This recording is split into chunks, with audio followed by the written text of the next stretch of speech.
Another end time sign occurring, Revelation 12 in the skies above us, by Jesse Wanska Smith, revised February 27, 2017. This second edition article will recap the first printing of the Revelation 12 sign for readers who missed it. It is important to revisit this as it appears this sign bears serious consideration as a sign of the times. The prophetic circles have been talking recently about the latest sign of the times, Revelation 12. While in Patmos, John received a vision which he documented in Revelation 12. He described a sign in the heavens that correlated with several end times prophetic events, including the rise of a ruler immediately prior to the tribulation period, a time when Israel will stand on its own, an astronomical phenomenon that brings widespread destruction, the birth of a man-child who will rule the earth with an iron rod, and a time when God's children are caught up unto God. Revelation 12:5. One interpretation of the sign of Revelation 12 verse 1 to 2 is that the sign is currently occurring from November 20th, 2016 to September 9th, 2017. The king planet Jupiter will remain in the womb of the constellation Virgo for 42 weeks, the standard term of a pregnancy.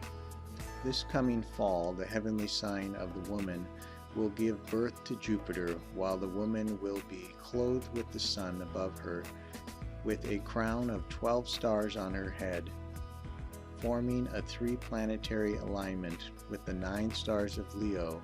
And lastly, the moon will be new, signifying the end of the Jewish year 5777, as cited, with the moon beneath her feet on the 23rd of September 2017, completing the sign.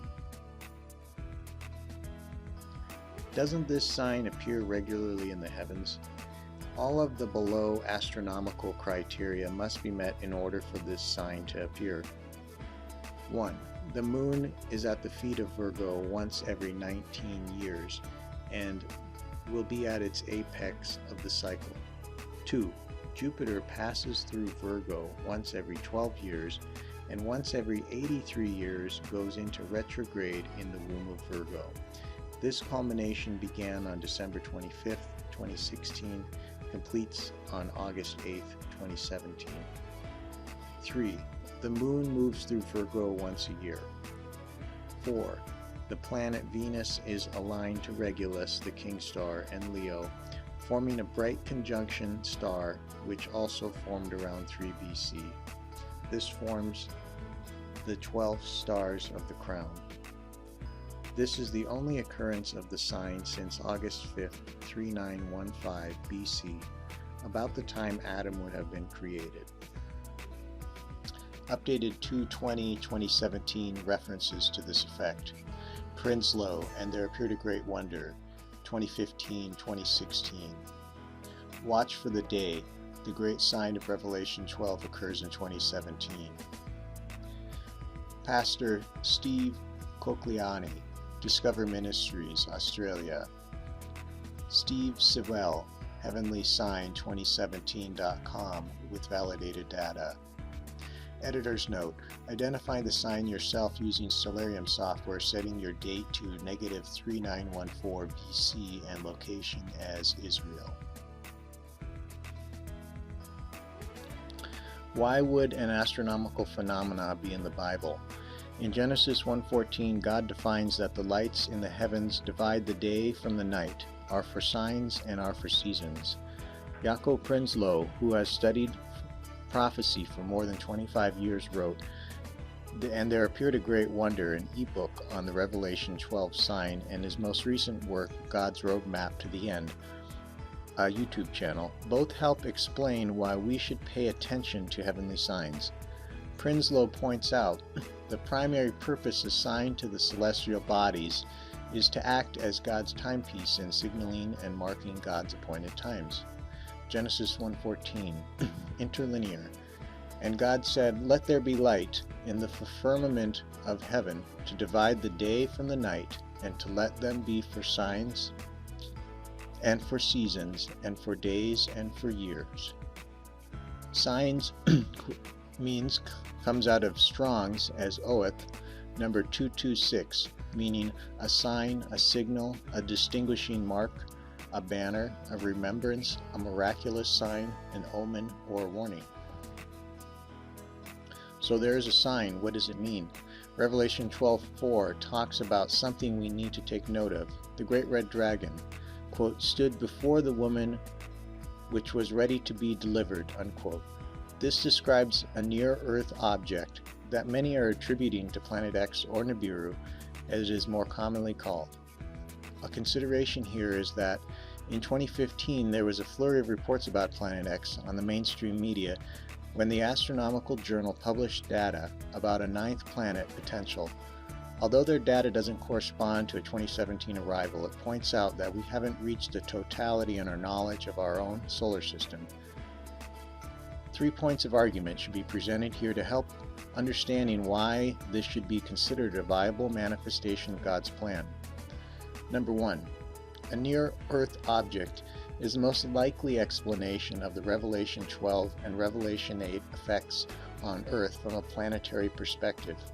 There are many correlations to a near-Earth object approaching Earth, and Prinsloo proposed that for Revelation 12 to be accurate, the near-Earth object would have to block the visible sign between September 8, 2017 and September 23, 2017. Revelation 12:4 goes on, quote, his tail swept away 1/3 of the stars in the sky and threw them down to earth, unquote. Coincidentally, this prophecy corresponds to Revelation 8:7, the first trumpet of the seventh seal. Revelation 8:7. The first angel blew his trumpet, and hail and fire mixed with blood were thrown down on earth. 1/3 of the earth was set on fire, 1/3 of the trees were burned, and all of the green grass was burned. Number 2. Nibiru has been publicly acknowledged as the first reported by the Washington Post in 1983, but that acknowledgement was quickly hidden. A media blackout on any further reporting has occurred since then, except in an attempt to discredit the possibility. Some attribute the recent visits by several global figures to the South Pole in the last year for the purpose of observation of this object at the location best suited for infrared telescopes. Tim McHyde, who wrote a 2012 ebook called Know the Future, also agreed that Nibiru is a biblically supported theory. Mike Brown, who discovered dwarf planet 2003 UB313 Eris, said, as reported by McHyde, the reason it, quote, was not discovered sooner was because it orbits 45 degrees off the ecliptic, which is an area less searched by astronomers, unquote. In order to view this object, one would have to be on the South Pole if it was to be viewed 90 degrees to the horizon. David Morrison, Director of Space and Astrobiology at NASA's Ames Research Center, agreed any object approached from the poles could blindside the Earth, speaking before Congress on the threat of cosmic impacts. McHyde goes on, quote, all this in conjunction with the science establishment's cover-up gives the coming object the conditions needed to blindside the majority of Earth's inhabitants, unquote. Number 3. God's specific plan about end times has not been fully revealed, but we are told that God would impress wisdom to those who seek it, Matthew 13:12. It's also likely that as we get closer to the time of Christ, knowledge will increase and greater understanding will come. Is this occurring around us, and does it need to be recognized and not ridiculed? Daniel 12:4. But you, Daniel, keep this prophecy a secret. Seal up the book until the time of the end, when many will rush here and there and knowledge will increase. Are there other references to these signs and effects in the Bible? The Bible has several references to astronomical phenomena. One occurred at the death of Jesus on the cross in Matthew 27, when 3 hours of darkness and an earthquake could have been accounted for by a previous passing of Nibiru. 4 secular historians in other parts of Europe also reported the same phenomena on the same day. citing Prinsloo 2015. Matthew 24:45. At noon darkness fell across the whole land until 3 o'clock. Matthew 27:50. Then Jesus shouted out again, and he released his spirit. At that moment the curtain of the sanctuary of the temple was torn into two, from top to bottom. The earth shook, rocks split apart, and tombs opened. Jesus was very specific to those that were listening that these signs would manifest in a way as to be recognized. Matthew 16:1. One day the Pharisees and Sadducees came to test Jesus, demanding that he show them a miraculous sign from heaven to prove his authority. He replied, "You know the saying, red sky at night means fair weather tomorrow. Red sky in the morning means foul weather all day. You know how to interpret the weather signs in the sky, but you don't know how to interpret the signs of the times." Luke 21:25. And there will be strange signs in the sun, moon, and stars. And here on earth the nations will be in turmoil, perplexed by the roaring seas and strange tides. People will be terrified at what they see coming upon the earth, for the powers in the heavens will be shaken. Then everyone will see the Son of Man coming on a cloud with power and great glory. So when all these things begin to happen, stand and look up, for your salvation is near. Prinsloo's interpretation, quote, "This eclipse could not have occurred as a result of the moon obscuring the sun. In fact, that this sign occurred on Passover, which falls on the 14th day of the first month of Israel's lunar calendar, means that the moon was full and on the wrong side of the earth, unable to cause a solar eclipse.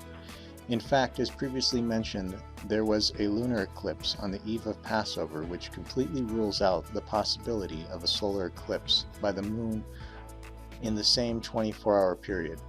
We also know that the maximum time of a solar eclipse caused by the moon can last no longer than about 7 minutes. The only reasonable explanation for this 3-hour-long eclipse would then be a rogue planet of vast size passing between the sun and earth. This would also explain the many earthquakes that occurred around the world at this time. The fact that nobody saw the celestial object, but only the effect that it had on the sun's light, which did not reach the earth for a period of 3 hours, would match the reports from NASA and the article in the Washington Post where it stated that the object does not give off light and can only be observed in the infrared spectrum. NASA also stated that the object has a massive magnetic and gravitational effect based on the fact that the orbits of Neptune and Uranus were shown to be perturbed. This same object was most likely responsible for the 3-hour eclipse and the earthquakes that were recorded during Jesus' crucifixion. Today, this object is headed for one final and most destructive encounter with the earth in the very near future, according to God's word." Unquote. Why hasn't this been recognized by the church if these are the end times? It is important for readers of these articles to understand that the signs being discussed here have only recently, within the last few years, been recognized by the Christian community. Disseminating these signs has been a lifelong journey for some. The signs being seen today have generated renewed interest in the prophetic, and assistance is needed in validating and confirming these signs. There are numerous interpretations of Daniel's 70th week and when the week begins or began. It's common for Christians to apply their own understanding to discredit others' understanding, which ultimately reduces their own. That's why it is paramount that each Christian take the time to do their own research, pray about their understanding. Particularly in this period of time, God is revealing these things just as the Bible said they would be. Quote, "Keep this prophecy a secret, seal up the book until the time of the end, when many will rush here and there and knowledge will increase." Unquote. Daniel 12:4. 2 Corinthians 4:4. Satan, who is the god of this world, has blinded the minds of those who don't believe. They are unable to see the glorious light of the good news. They don't understand this message about the glory of Christ, who is the exact likeness of God. 2 Thessalonians 2:11, interlinear. And for this cause God shall send them a strong delusion, that they should believe a lie. This author is seeking to provide the most credible, practical, and most obvious information available on end times or Christian eschatology studies. All this information is freely available and is not the doctrine of one person or one organization. All of these prophetic signs over the past year alone should sound the alarm in the Christian community. Why isn't it is a serious and complex question. I, as the managing editor of The Mountain, attribute this lack of understanding to three sources. The church is being led by false teachers who are not teaching what Revelation 1:3 said, quote, God blesses the one who reads the words of this prophecy to the church, and he blesses all who listen to its message and obey what it says, for the time is near, unquote. 2. God is blinding those Christians as stated in 2 Thessalonians 2:10, quote, so God will cause them to be greatly deceived, and they will believe these lies. 3. Satan is orchestrating a deception on the scale never seen before in human history, reaching into the hearts of the elect and intertwined into our society so densely that only God can free one from its breath. Ephesians 2:2. Why is this happening? Tim McKay touches on what we should be watchful for and spiritually prepared for. Quote, we left off above tracing the Olivet discourses parallel to Revelation 6 in Matthew 24:6. Verse 7 mentions nation against nation, famine, and earthquakes. However, verse 8 says all these things are the beginning of sorrows, leaving a doubt as to whether the sorrows include the first 5 seals too. If they do, then we have been having 2,000 years of birth pains, which does not make sense given a woman only has birth pains for at most a few days at the end of her 9-month pregnancy. Thankfully, the Olivet Discourse is not exclusive to Matthew, but recorded also in Mark and Luke. In cases like this, it is important to check all the parallel passages before drawing conclusions. If you look at them, Mark 13:3 through 13, Luke 21:7 through 19, note that Mark and Luke both delineate the period of wars and rumors of wars when, quote, the end is not yet, will not be at once, unquote. Mark 13:7 and Luke 21:9. From the beginning of sorrows, birth pains period in the next verse, Luke adds that for world war, famines, and earthquakes everywhere, including fearful events and awful signs in the heaven, Luke 21:11, this clinches it that the beginning of sorrows and birth pains refers to World War III and the coming of Wormwood or Nibiru at the 6th seal and does not include our time before that. The events McKay talked about are not for light dinner conversation. They are realities that Christians need to acknowledge as components of God's plan we are told to pay attention to. Matthew 24:15. A number of questions arise if this is the fulfillment of the Revelation 12 sign, including, does this explain when the rapture will occur? This is being addressed in the Revelation 12 and the rapture article. Is Israel the woman? Will Satan be cast down to earth? When will the Antichrist come? Does Nibiru explain the global events of the 6th seal, 7th seal, 1st through 4th trumpets? Do we need to prepare for an interaction between Earth and an extraplanetary system? This sign is not just a mere occurrence. It brings with it the likelihood that these questions will begin to be answered as we get closer to August and September 2017. Micah 5:3, interlinear.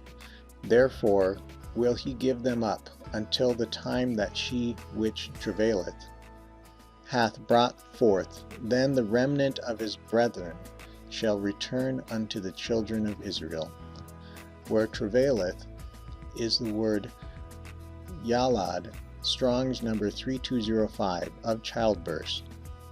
As Christians, we need to take heed of these signs and transform our lives and be ready for the changes coming ahead. Revelation 12 sign is the only celestial sign described in the Bible in this much detail. Many have interpreted the sign as an indicator that Nibiru will make an appearance and bring with it the 6th and 7th seals of Revelation. God has made this sign readily visible and identifiable. It's your responsibility as a Christian to ask God what He wants you to understand, and therefore, if you need to prepare. If 3 wise men in Jesus' day recognized the sign in the sky that a king was to be born, Numbers 24:17, why can't we recognize the signs in which God was clear would precede the time of Christ's return?